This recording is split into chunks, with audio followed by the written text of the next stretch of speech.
Bonjour mes chers élèves, toujours dans le cadre de la préparation aux examens. Donc nous avons déjà commencé ces préparations avec des exercices ou bien des cours de soutien.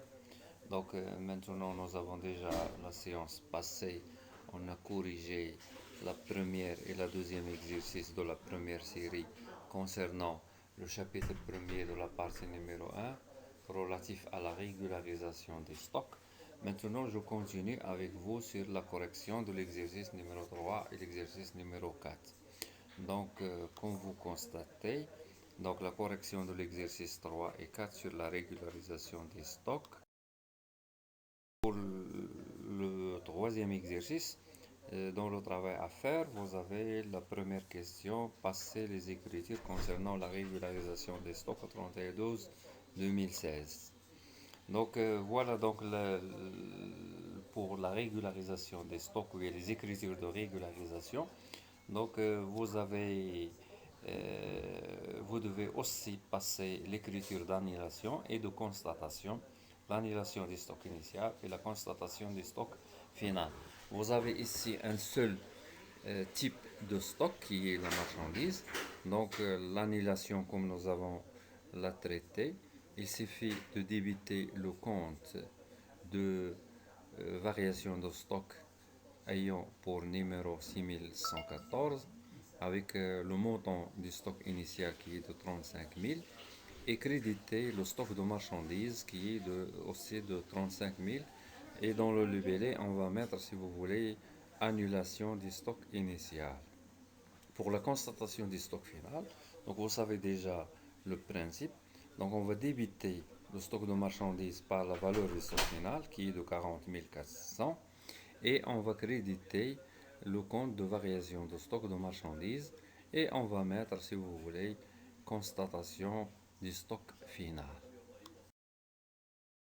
Pour la deuxième question concernant cet exercice-là, donc on vous demande de calculer le solde des postes 6611, c'est-à-dire achat revendu de marchandises.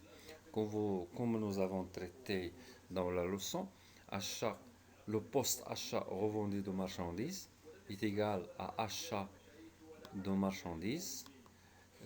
Achat revendu de marchandises est égal à achat de marchandises, moins la variation de stock de marchandises, moins les 3 heures obtenues sur achat de marchandises. Et par cette formule-là, on va calculer la valeur de ce poste-là.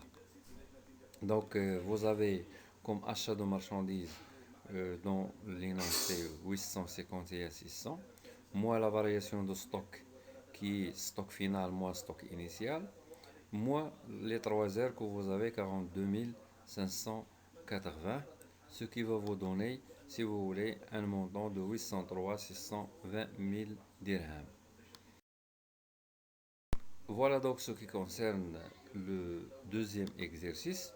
Pour le quatrième exercice, donc vous avez comme travail à faire dans la première question, constater au journal les écritures de détermination de variation de stock.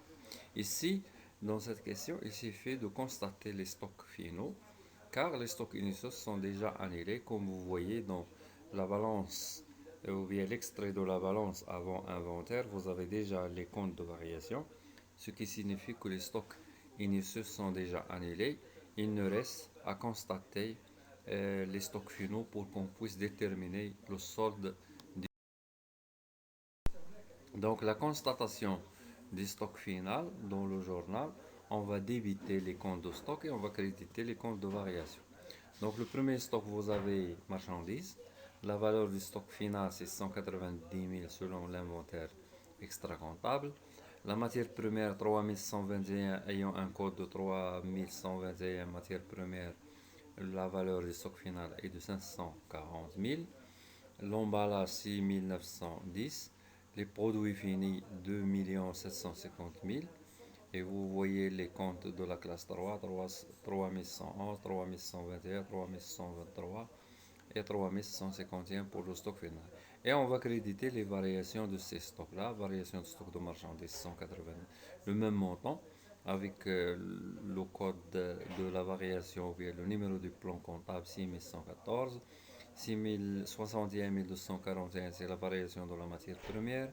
61 243, c'est la variation d'emballage. Et 71 321, c'est la variation de stock de produits finis.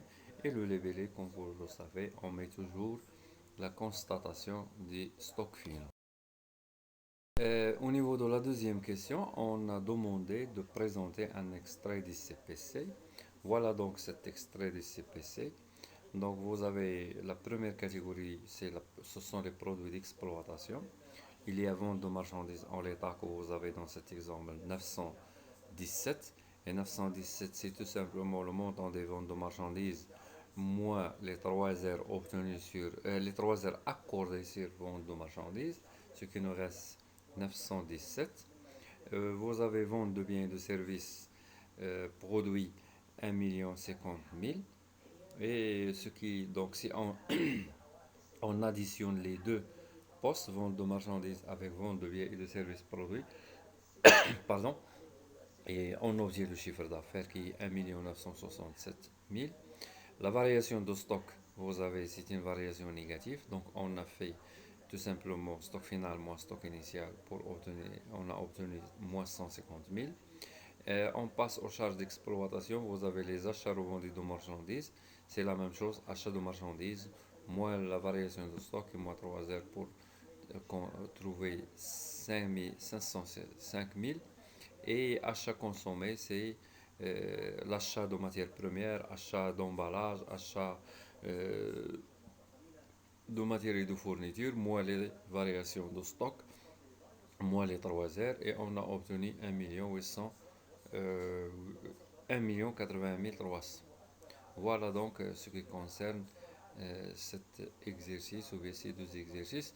Donc, merci de votre attention et on va corriger le premier et le deuxième exercice de la série numéro 2 relatif aux amortissements et pour qu'on puisse, si vous voulez, commencer à faire des cas de synthèse ou bien des similés proches à l'examen national. Merci de votre attention.